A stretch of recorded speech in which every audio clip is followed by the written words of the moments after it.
Okay. You've got your thing. Wait. Where do you want me? Just right in so you can see yourself in the. There you go. Where do I look? I'm so confused. Look in the middle. That is confusing. I don't know if this is gonna work. How to do it. This may not work. This part I can help you with. Okay, awesome. Okay, so Think smarter, not harder. never. All right, here we go. Go. Ow. Okay, 1, 2, 3. Okay, we got it. Welcome to Growing a Fruitful Brand, where we discuss how to create and grow a brand that makes the world a better place for you, your customers, and your employees. I'm Ben Luters, founder and art director of Fruitful Design and Strategy here in Omaha, Nebraska. Our guest today is my longtime friend and Omaha tech legend, Shonna Dorsey. After many years in various leadership and tech-related roles in the metro area, Shonna recently became the executive director of Nebraska Tech Collaborative. My co-host, Raj Lula, dives in with Shonna right into the intersection of where personal branding meets career development. They explore how Shonna built her career in tech, not by being tech-savvy, but actually by being people-savvy. Enjoy. Shonna, thanks for being with us. Thank you for having me. So I have known of you for a really long time, going back to the big Omaha days, all of that. But this is one of our first real conversations. That's true, in like 10 years. Yeah. Just lots of, hey, how are you? Yes. And a lot of it has to do with the fact that I was having 3 kids in 4 years and, you know, life was crazy for a while there. And then you moved away to Florida, correct? I did. South Dakota first, then Florida. Okay. Better weather in one than the other, Right? probably. Yes. But you've been a big part of Nebraska's tech development, you know, getting us on the map along with Jeff Zablotsky and some other folks as the Silicon Prairie. And it's great to have you back in the area. Tell us a little bit about what you're doing in Nebraska now. Yes. So I literally moved back for a job. I never thought that would happen. But the Nebraska Tech Collaborative is an organization or an initiative under the Exarban Foundation that I've been connected to for many years. Like it was founded in, I want to say, 2018, 19. And under its former leadership, I was a committee chair for higher ed and then what became the Workforce Pipeline Committee. So after that person exited, there was an opportunity for a new leader to step in. And I was like, I'm happy to help y'all find somebody. I was having a great time in Florida, just, you know, working remotely for Mutual and, you know, just having a great time doing workforce development work for Mutual of Omaha. But after talking to the folks who were searching for the new leader and learning more about what the potential was for the NTC, I was like, okay, I'll put my name in the hat. Yeah. And we'll see what happens. Here we are. That's so great. 6 months ago. Yeah. That's so great. And I mean, it must be some job to move from Florida weather to Nebraska weather. So for sure. And to move in like January, late that's December. Commitment. Yeah. It was rough, but it's That's good. great. Well, I know we're all thrilled to have you, back in the area. So I think that's actually probably a really great place for us to jump into what, how this intersects with growing a fruitful brand because you know, I've known you long enough, even just casually, to know that it's not so much, oh, Shonna, she's the one who works for blank. It's sort of just like, oh, it's Shonna, you know? And so there's this element of personal brand to you that, I mean, it was really, even the reason we have you here is because you were a well-known person. And so how did talk about that? Like, what do you think your personal brand is and how did that develop? Yeah. I hope my personal brand is fun yet professional, a little messy, like with typos and things like that pop up and all that stuff. But I hopefully it'll get to this is a whole person who has many different facets but is serious about the career she's pursuing, all that good stuff. So there's that. But how it all started was back when I was running Interface School back in 2014 or so. I wasn't on Facebook at the time. I was barely on LinkedIn. I don't think I even knew what Twitter was. And that was a code school, right? Yes, it was a code school. Yeah. Yep. Actually, it's so interesting. When I was walking through your office, I ran into one of your staff members who went to one of my introduction to web development classes years ago. Yeah. Then took the WordPress class and now she's here. That's amazing. I love to see that. That's so great. Yeah. Right. But, years ago when I was running Interface, I was like really having a hard time getting any sort of like stories in the newspaper. Like it's really challenging to get a story in the World Herald. It has to be like sensational. Yeah. And we were like, well, a person went from being a barista to an engineer making like $60,000 a year at the time. And they were like, yeah, great. That's amazing. But it's not like an article's You're like, worth of add content. a zero, then when you can talk to us. Right. Yeah, exactly. And so one of our co-founders of the school, Mark Hatesbrook, was like, you have to be on social media. And I was like, I really don't want to do that. Yeah. That sounds so lame. Like, See, that you're so natural at it that actually surprises me, but that gives me some hope too, because I'm just like, I don't. Painful. I was like, so I can just post every once in a while. I was like, no, you have to like do this constant posting. So I started on Facebook and then ventured into LinkedIn and just found my voice over time, just telling the stories of other people. And that really is my main thing, is like, how can I be out there, because I like to be associated with things, but like not be like, look at what I'm doing today. You know, it's like an interesting balance you have to strike. Yeah. But just really telling the stories of other people's success related to the things I'm connected to. Yeah. Mm-hmm. That makes so much sense. Right now I'm in the middle of this personal Instagram project of just posting a photo every day. And it's been interesting to watch the analytics on it, where, you know, even just simple ones like how many people like it or view it even. Right. And, you know, one thing I noticed was that like with Instagram photos, you can put music with it. And I noticed those were actually getting less engagement. And I was like, oh, well, I don't need to do that anyway. It's a waste of my time. So it's like, I can just stop that. That's funny. People are like, I don't like that song. It's like the photo's fine, but turn off the music. It's like, oh, okay, well, that's easy. But yeah, you do kind of, those are some of the ways you refine your voice or what, because you're not changing who you are for the algorithm. Right. You're just seeing that, like, hey, of the people who are listening, when I say this kind of stuff, it resonates. When I say this other kind of stuff, it doesn't resonate. Yeah. And so you stay the same person, but you lean into certain things. And so I can definitely see how that developed. But that was a bold move on your part to just commit to it early on. I was like, this is probably the only way it's free. It does take some time. You know, we did some boosting back then to, like, you know, add whatever. Yeah. You know what I mean? Yeah. Okay. I don't do it anymore. So I'm like, I think it's called boosting. But yeah, it's been fun to figure it out. And then also, I remember when I was running Interface and then we sold it. And I was like, okay, so what is my brand outside of the school? Because I was so wrapped up in that as my identity. But when I left and people were still like seeing me as a person who is connected to the tech community and those sorts of things, that was very meaningful to me. But that happened through, I think, that my presence and that constant posting about the things that are tech community related. So then I became a person that's connected to that, if that makes sense. Yeah, totally. So tell me a little bit about, are you from here originally? How did you become the leader of Interface? Like how did that happen? I love that. So yes, I am from Omaha, North Omaha. Went to Omaha North, McMillan Junior High, Belvedere. Like just spent all my years in North Omaha. I'm going to skip to the question about how I got selected for Interface, and I'll come back. Yeah. But I don't know. I kind of wonder sometimes, like, and I mentioned this in a recent interview where I was like, I really don't quite understand what my skill set is. I mean, I'm really good at project management type of activities.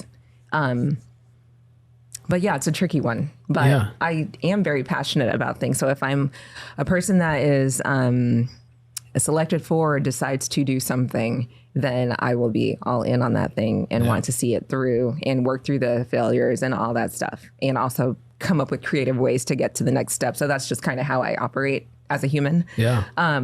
So maybe that's why. I'm a little scrappy and I'll just kind of make stuff work. So, you know, it's funny. I feel similarly, and it's funny, you know, hosting the podcast.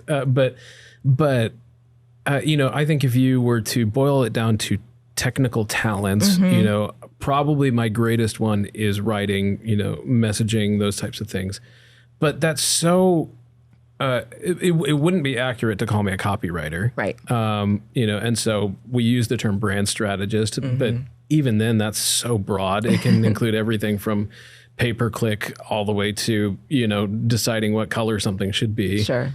And so, yeah, I get that. But I think that a lot of people who feel that way, probably what they really have in common is just an entrepreneurial drive. Yeah. Because it's this, here's a problem. I will learn and do whatever it takes to figure that problem out. Right. So I think that is the skill. Yeah, right? that is something. I agree with that. Yeah.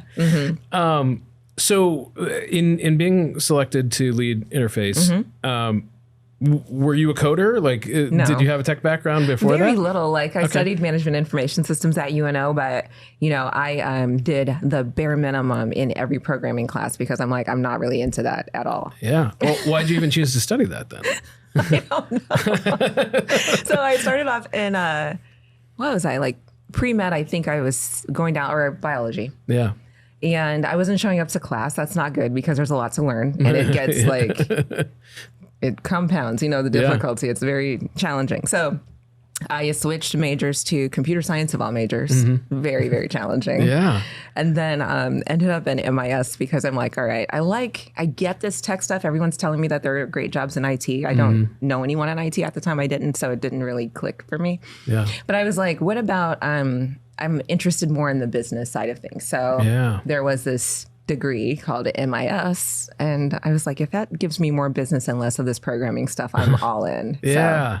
I mean, I think that right there is such a great kind of insight, right? You were driven enough to know I want to be a doctor or something, but then realizing that that's not hitting exactly right. Something in tech feels a little more natural, but not full blown. I want to be coding, that kind of thing. That business side, that leadership side. Yeah, so that makes sense. Right. Yeah. And just I liked being connected to tech. So my first tech job, I had several kind of tech-ish jobs where I was I think wrapping up, I was done with undergrad, but I was waiting tables and stuff. And I was like, I need to do something more serious. I don't know. So I ended up at ConAgra as a help desk intern. And one of my first jobs was to swap the memory out of a tower. And I was like, I have no idea what you're even talking about. But, worked through that. And over about a year in a help desk role, I found that what I was really, really, really good at was connecting with people, from the admin assistant to the C-suite, and just making them feel comfortable. And I'm like, I may not be the person that is the most technical, but I have a whole crew back there that is, and we can tag team. They don't want to talk to people anyway. So I can go out and be the salesy person and the chit chat, and they can help me learn as we go. So I was doing some on the job training. But it was just a really good situation for me. And then ended up going from that to business analyst to project management, and then starting interface school a couple years later. So that's the super short story. Yeah. Okay. That does start to make a lot of sense. I think you and I have somewhat similar talents. So part of how Ben and I became partners was I was actually a client of his. Okay. And then, and he would mention just kind of offhand, I wish I had one of you for all of my clients. And I was like, I don't really know what that means. I worked in nonprofit for 10 years and didn't have any idea what he meant by that until, after that, I started doing some freelancing with helping people with their messaging and their communications, and realizing, before it can get to a designer, you need to do all of this work first. And, very similarly for you, it's like designers just want to be heads down, making great things. Yes. And if they're in meetings, they're not making the things that they want to make. So it requires that person in between to lead and to get everybody to a successful, and both the client and the design team. So it seems like that's just a very natural skill that you have. That's very cool. Thank you. So I'm curious, I feel like you glossed over. So you went from ISP customer service, and then so you kind of jumped out of the tech world for a little while. I did. For about 5 years? 5 years. Yeah. And then back in, and then it's kind of just been straight on from there. Yeah, it's been beautiful, this smooth journey. I'm just kidding. But we can't talk anymore if that's right. Let's get out of here. No, so I was 5 years waiting tables. I was just out of school, and then I went to Atlanta and Norway for a little while after I graduated, just random stuff. Usually, whenever I end up in a different city, it's because of a guy. Okay. And the one time I was in a different city that did not have anything to do with the guy was when I moved to Florida, and it was amazing. Nice. I was just like, you know what? I think I'm ready to just try something on my own. Yeah. And it was like the best decision ever. But yeah, so Atlanta and Norway. And then by the time I got back to the States, I was like, I've been like out of work for kind of a long time. It'd been like 6-ish months at that point.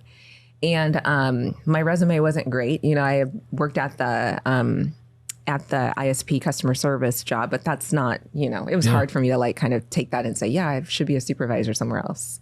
Yeah. Because it was a call center, basically. Well, and it's also gathering dust at that point, Absolutely. too, 5 years on. So yeah, right. So I ended up, so waiting tables for those 5 years, but then I think further developed my customer service skills through that experience, and then ended up on the help desk. So use that to kind of continue to push myself forward. But it was interesting to have this like pretty high profile title at a very young age, go to wait tables, and then become a help desk intern. So I kind of had to start over. Yeah. But that takes some real humility, though, to just recognize that, hey, I don't know that I should try to convince somebody that I'm a supervisor right now. Right. But instead to start where you think is the right place.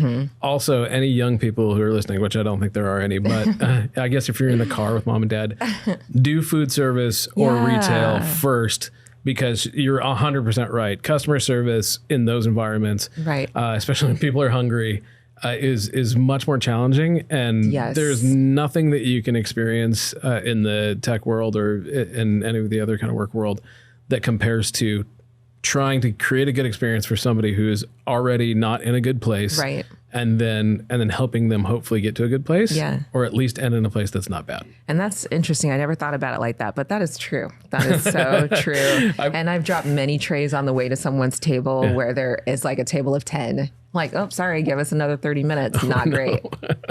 I received a penny tip once. It's all happened. Yeah, yeah. But I mean, we literally can tell in on the management side if somebody has that experience. Like, oh, okay, I actually like that. It's not a bad thing on your resume at all. If anything, agree. It's a benefit. I totally agree. So, yeah. And in tech, yes, there are technical problems, but the thing is that you're dealing with people. That's the thing. Yeah. Right. Yep. So I'm like, get your people skills together. Retail, customer service. Yes. Yeah. Yeah. So so from Interface then, what was the next step for you? Yeah. So after Interface, we sold it.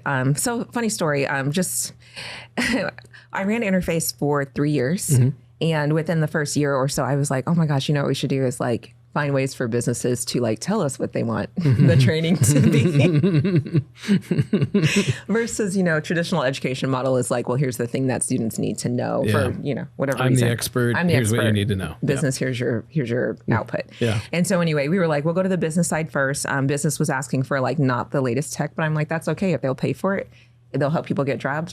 That's awesome. Yeah. So went that route, got a good model going. It was in a position to sell, which I did not realize or ever think it would be.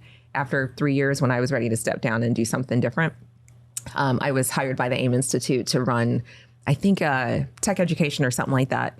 And then the AIM Institute ended up buying the school when I was like trying to like not do it anymore. But it all worked out. So I was at AIM for 2 years and did a variety of things there. And then when I resigned from AIM, I was just an independent consultant for like 3-4 months within a couple days. So this is the power of LinkedIn again. I posted on LinkedIn that I resigned from AIM and now I'm a talent development consultant, some title I made up. There were the best titles are made up. Yeah, right. There were like 600 likes on this thing, which is a lot. I think like the most I've seen on a single post for me is around 800 or so. And it's always about some job change, like a major job shift.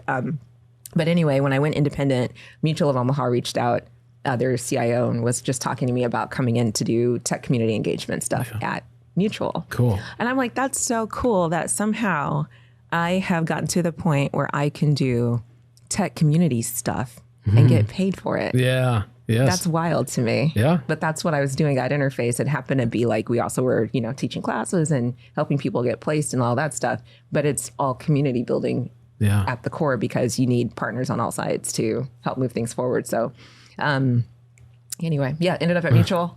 I was there for 4 years. When COVID hit, I moved to South Dakota. Was dating a guy long distance, and I was like, let's get closer. Then we broke up. Anyway, then I moved to Florida, and I was still with Mutual, and then again was pulled back to Nebraska for this. So, yeah. Very cool. Thanks for sharing that. Yeah. So, one of the things that you shared in there that I think is really applicable to a lot of us, we were kind of talking about this before we started, but you start your career thinking, it's going to be one thing, right. And then you don't really know until you're in it for a while. I think very similar to that, finding your voice on LinkedIn. Yes. I think finding who you are in your work is a very similar process where you have to try a lot of things. Yes. And then you find your specialty, and your combination of winsomeness that people want to connect with you, but then also tech literacy where they want to know you, but they can also have the right conversation with you. Right. is a unique thing. It's a very helpful thing because you have a lot of technologists who don't want to spend time with people, and you have people who want to spend time with people but don't know anything about technology. Right. So finding that intersection is so important for your personal brand, and it's so great that you've started landing these roles where that's what they want from you. Right. Yeah, I agree, and I know my limits too. So like, I used to be out over my skis a lot talking about tech because I was like, I have to know everything or people won't trust me. And I'm like, you know what? Remember those days when I was on the help desk, people still called and wanted my help because they know I would bring the right resource with me. Yeah. And that's really the key for me is to, be great where I'm great and bring others in when I'm not. And it's okay. I was just talking to a client right before this conversation who was asking for a huge list of marketing deliverables. And I would not consider us purely a marketing company. We focus especially on branding, websites and messaging. And so we're kind of a hybrid of a graphic design company. And then, there's some marketing, but then also just kind of that branding and strategy side of things. And so I saw the list and I was like, oh, there's some stuff on here we don't do. Yeah. And that's always tricky going into a call. How am I going to relay this information? But it was so great because the person on the call specifically said, I'm not looking for a company to tell me they're good at everything because almost nobody is. Exactly. But I am looking for the person who will tell me who to go to. And so I can totally imagine why people call the help desk for you and say, hey, I don't even want you to do it. I want you to bring me the person who can, so I don't have to make 15 phone calls. Exactly, because what I'm not going to do is stand around and like try to learn it on your time. I'm like, let's not waste open each this other's thing time. up here. See what's going on. What is this? A computer? Inside the computer? So I guess, for people listening, I feel like I'd love to hear your perspective on this, but I feel like we're kind of at a transitional moment in the economy and in people's careers where stuff that used to work maybe isn't going to work anymore.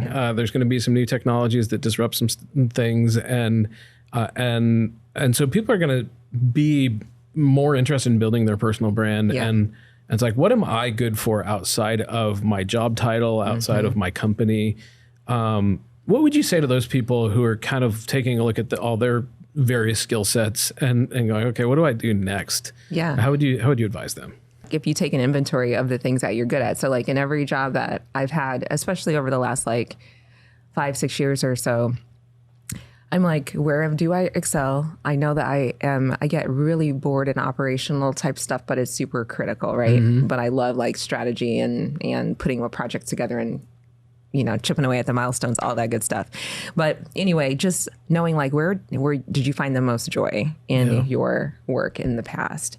And obviously no job is going to be perfect, but I think aligning with those things is really key. And then someone a long time ago was like, what if you just came up with your own job description to say, like, here's the type of position I'm looking for. Yeah. And then find things that are at least, closely aligned with that. So that's another idea. Yeah. But as technologists specifically, even those of us in tech adjacent roles, we have so many skill sets. Yeah. So, and a lot that are transferable and whatnot. So just, don't doubt yourself, I guess. Yeah. And just really think through like, where have I succeeded? What did I love? That sort of thing.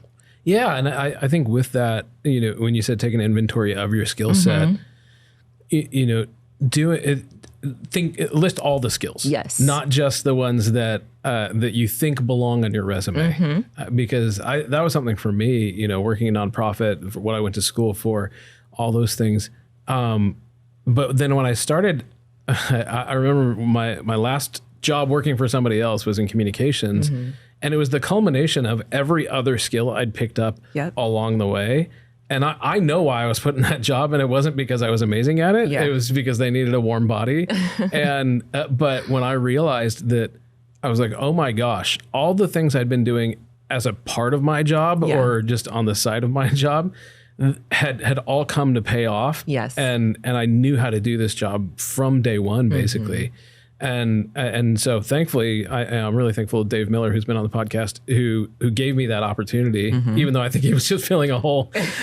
But then when I excelled at it, he even mentioned, he's like, I did not think this was going to happen. And so he offered me, a better version of the position in that time, because it was like, oh, okay, finally all these things that I've been doing on the side are now the main thing, and I can focus on them and excel in them. And so it's not always the path that you think. You know? I started as pre-med, and then, end up leading other people and connecting other people. So very cool. Very cool. Yeah. So talking about what you do at Nebraska Tech Collaborative, so we talked a lot about kind of personal brand and how you've become Shonna more than just Shonna, if that makes sense. But how you become a well-known person. How does that match up with working for a place? It's actually, I think, hugely beneficial, because over time I've found that my brand, quote unquote, if you're listening, I'm doing air quotes. If you're watching it, I'm doing the quotes for some reason. Still doing them. But anyway, I feel like it is portable and translates easily. So like, as I moved into the NTC, one of the things that I was like, I can bring to the table is to connect my network to the NTC's brand. So at the time when I started, we had around 700 followers. We're up to almost 1,700 now within 6 months, all organic, no sponsored, all that. That's great. Which nothing wrong with that. But the organic growth has been great. The engagement is definitely increased, the likes, reposts, all that stuff. And a lot of it is like just bringing that storytelling aspect into the NTC, because it's like not all about what we're doing here. It's about how are people being impacted by the work we're doing? What are some of our partners doing and leading in the community to help build the tech and startup ecosystem, like those sorts of things. So anyway, that's what I feel I brought to the NTC for sure. Yeah. And that's, you've brought that up twice now, that, part of how you've built your personal brand and gotten over that ick factor of trying to be famous online, is by talking about other people. 100%. And that's such a great lesson for all of us. We're a Storybrand certified agency, and one of the things that we specialize in is making your customer the hero of the story, rather than talking about how great you are. And this is something you've done just naturally, and people engage with that. I mean, 1,000 new followers in 6 months. That's amazing. And you're right. There's nothing wrong with paying for that growth, but organic growth is so much stronger because people are doing it by affiliation, by affection for you or your brand, and that's huge. So very cool. So tell us a little more about. What does the Nebraska Tech Collaborative do? And, it's a very cool thing that you're involved in now, and that you're lending your personal brand to. So I'd love to know, just tell the folks out there, what are you doing there?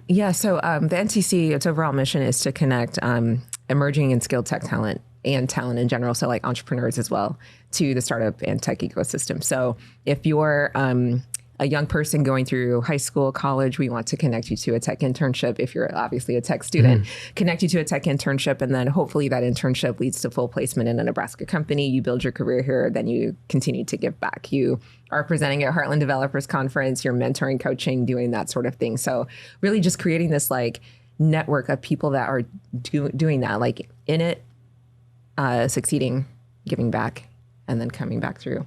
We do all of this with like investments from a variety of companies. So we have very small nonprofits and for-profit companies not small nonprofits, but small for-profit companies that invest in the NTC, up to, your Mutual of Omaha's and other firms like that. I always say Mutual. I still talk about it with a we sometimes. That's great. I have a strong affection for Mutual, but yeah, just a lot of different partners helping us move the needle. Yeah.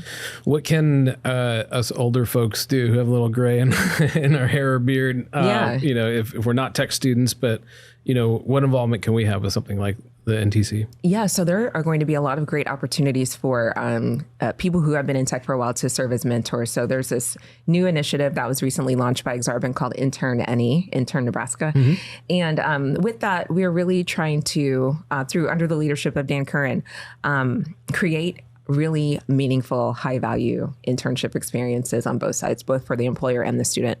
And part of that means you have access to a mentor who's dedicated to you and wants to see you succeed. Now, typically that mentor will be with the company that you have an internship with, but there is an opportunity for us to get creative about how we have a pool, if you will, of people who have a certain skill set, and maybe they're serving as coaches for a student group that is working on a specific skill set or something like that. Let me think of a specific example. So let's say you have a programming class, they're all learning whatever technology. We could stand up a virtual office hours or something like that with professionals throughout the state who are able to help those students as they work through homework. But then the benefit of that is, the students getting access to professionals outside of their faculty, so relieving some of that burden for the schools. Those tech professionals working on their communication skills, because when you're trying to teach something to someone, can be very challenging. So you have to explain it a few different ways sometimes, but also helping those students and professionals build their networks and just make Nebraska more sticky for students. But yeah, I think it has to be an all-in partnership for all of us, where it is educators and businesses working side by side, not the supply side saying, here's your graduates, good luck. So let's talk about that for a second. This sounds important. Why is it important? What does it do for all of us who aren't tech students? Love that question. So on average, the latest numbers I've seen, and these numbers shift a lot. So I'll throw out a number, go check it. It's around this number. But the average salary in the state is around $54,000, let's say 54 to 60. Average salary in tech jobs is around $83,000. Okay. And so when you think about one of the additional, pieces of our mission is to boost economic prosperity. And part of the way that you do that is to help people make more money. One of the best ways to do it is through tech jobs. They're always changing. They will always be. So that is why it is so important for our state. And then when you think about it too, when people have more disposable income, they spend more, they do more, they go out to those restaurants, which we need so that our young kids can learn customer service skills. Yeah. So it all kind of works together.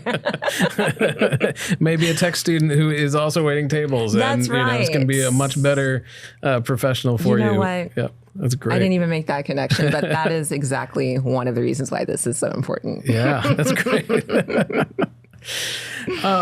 You and I are both people of color. Yes. And you're talking about this boosting prosperity for people in Nebraska. And unfortunately, our city in particular has some pretty severe challenges when it comes to that. Definitely.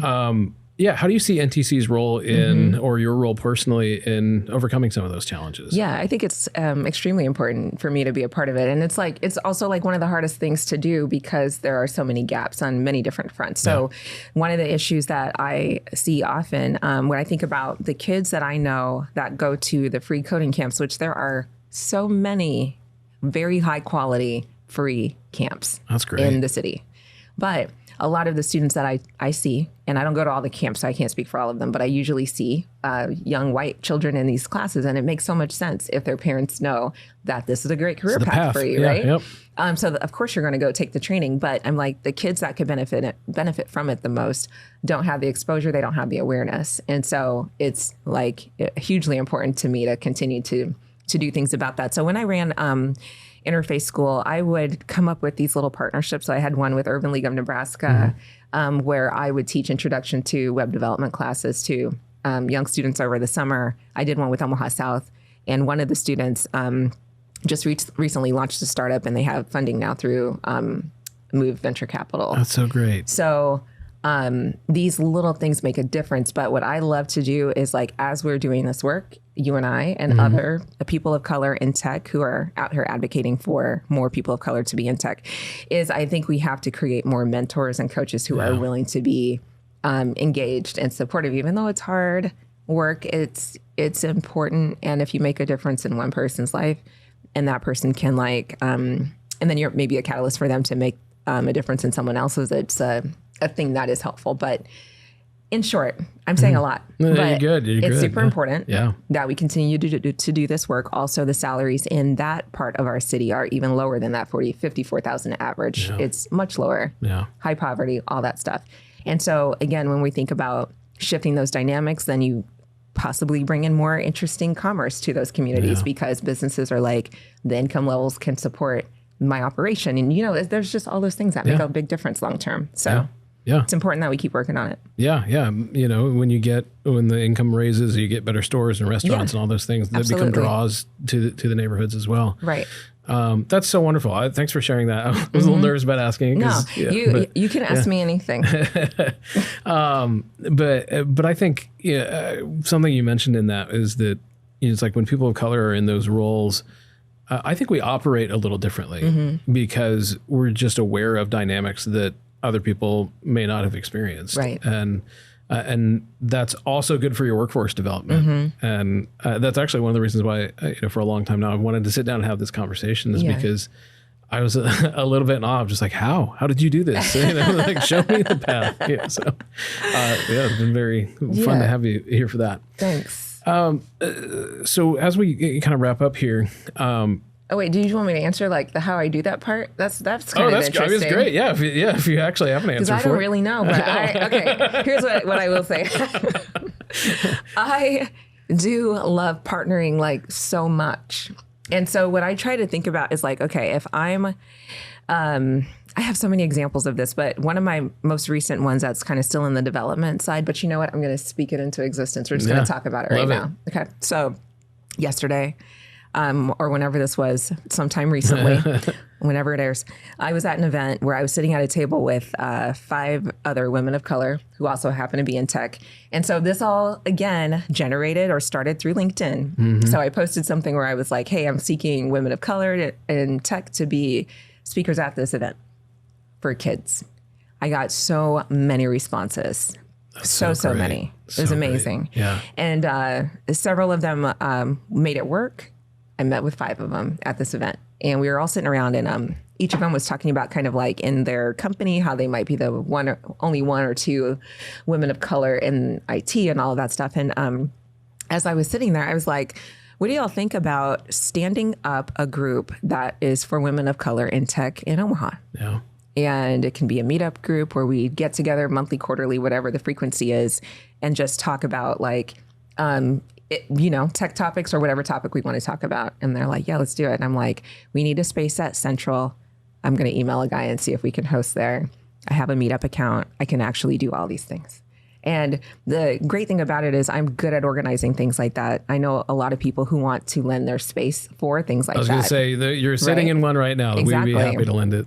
That's amazing because the space I was thinking about using, they're moving super far west. And I'm like, I want it to be a pretty accessible place. So we'll talk about that. Absolutely. But it's like a company has space that they want to lend. They're not out organizing the event. I'm going to do that part. Yeah. But then we both get a benefit out of it. So you're hosting this thing that's meaningful to the community.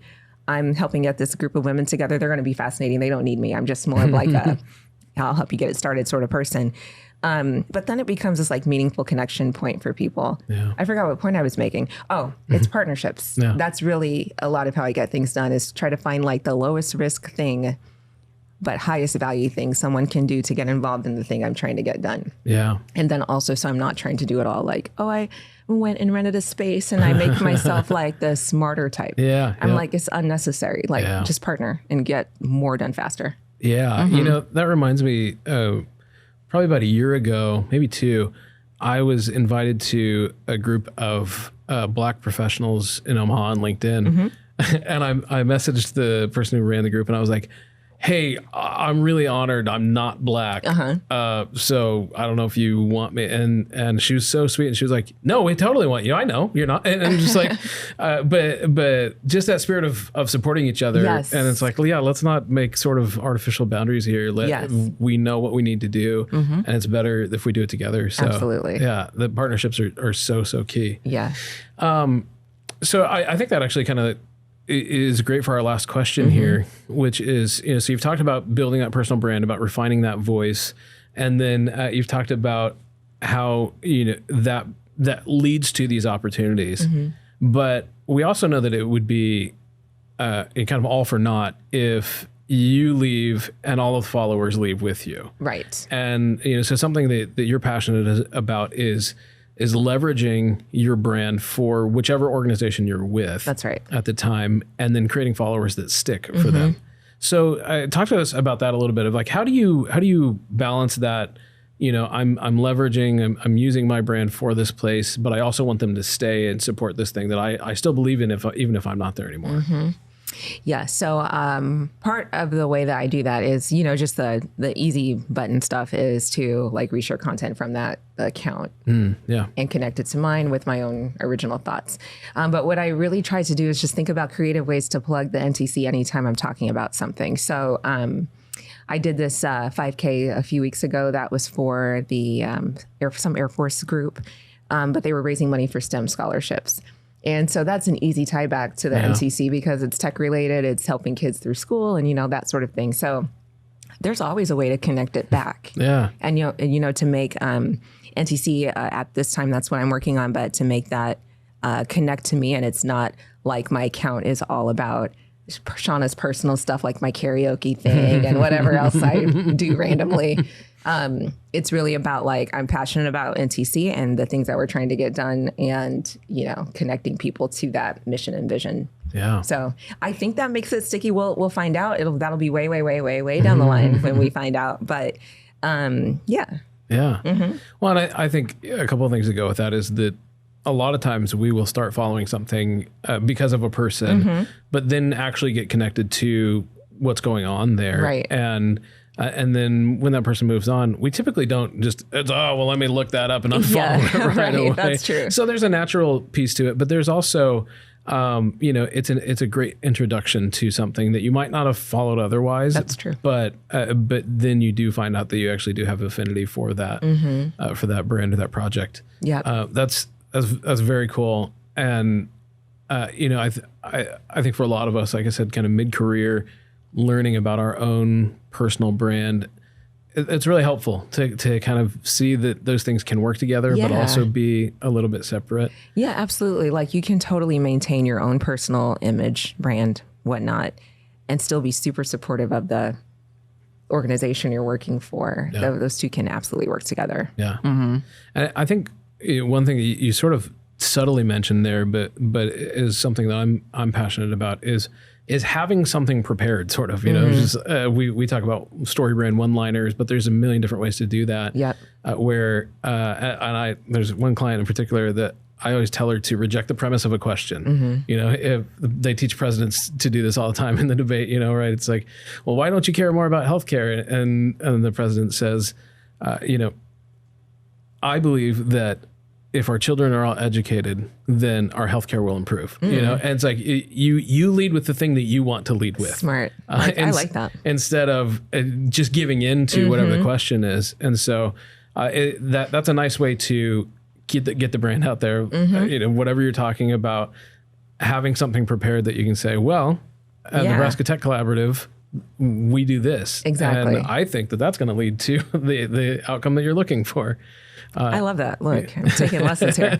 That is really good. And, at this point in time, ChatGPT is still pretty new to a lot of us. I use it quite a bit. I just have fun experimenting with it. But yeah, great way if you're like, what do I even talk about? Yeah.